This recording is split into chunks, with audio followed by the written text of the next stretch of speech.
আজকে আমার পছন্দের একটা রেসিপি শেয়ার করছি, সেটা হচ্ছে মাংসের আচার। এই আচারটা বানিয়ে আপনি কয়েক মাস রাখতে পারবেন। 1 কেজি মাংস নিয়েছি, আর মাংসটা আগে থেকে পরিষ্কার করে ধুয়ে নেওয়া আছে। আমি একটু ছোট টুকরো করে কেটেছি। এই 2 চা চামচ মরিচ গুঁড়া আর 1/2 চা চামচ হলুদ গুঁড়া, 1 চা চামচ দিয়ে দিলাম ধনিয়ার গুঁড়া, 1 চা চামচ দিয়ে দিচ্ছি জিরার গুঁড়া, আর 1 চা চামচ গরম মশলার গুঁড়া, 2 চা চামচ দিয়ে দিচ্ছি আদা আর রসুন বাটা, 1 চা চামচ লবণ দিয়ে দিচ্ছি। তারপর এখানে 3 টেবিল চামচের মতো সরিষার তেল দিয়ে দিচ্ছি। সরিষার তেলটা দিয়ে ভালো করে মাংসটাকে মাখিয়ে নিচ্ছি। আর আচারের মাংসটা যেহেতু ছোট করে কেটে নেওয়া আছে, এটা সিদ্ধ হতে বেশি সময় লাগবে না। এইভাবে করে বেশ কিছুক্ষণ সিদ্ধ করে নিয়েছি, আর মাংসটা এখন ঝোলটা টেনে গেছে আর পুরোপুরি সিদ্ধ হয়ে গেছে। এখন চুলা আরো একটি প্যান বসিয়ে 1/2 কাপ দিয়ে দিচ্ছি সরিষার তেল, আর আমি এখানে 1/2 কাপ দিয়ে দিচ্ছি চর্বির তেল। এখন এখানে 1 চা চামচ দিয়ে দিচ্ছি 5 ফোড়ন, একটা রসুন কুচি, আর অল্প একটু ছোট টুকরো করে নেওয়া আদা কুচি, 5টার মতো দিয়ে দিলাম শুকনা মরিচ। এগুলো এখন সরিষার তেলের সাথে ভালো করে ভেজে নিচ্ছি।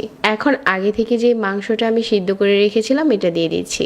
সরিষার তেলের সাথে এখন নেড়ে চেড়ে ভালো করে ভুনে নিচ্ছি। আপনারা এখানে চাইলে সরিষা বাটা দিতে পারেন, তবে যেহেতু সরিষার তেল দিয়ে করা, এখানে আর সরিষা বাটা দেওয়ার দরকার নেই। এমনিতেই একটু ঝাঁঝালো ভাব থাকবে। চুলা থেকে নামানোর আগে 1/2 চা চামচ দিয়ে দিচ্ছি 5 ফোড়নের গুঁড়ো। এখন কিন্তু কালারটা অনেক সুন্দর হয়েছে, আর এই আচারটা কিন্তু তেলে ডুবে থাকবে, এই জন্য তেলটা অবশ্যই বেশি করে দিবেন।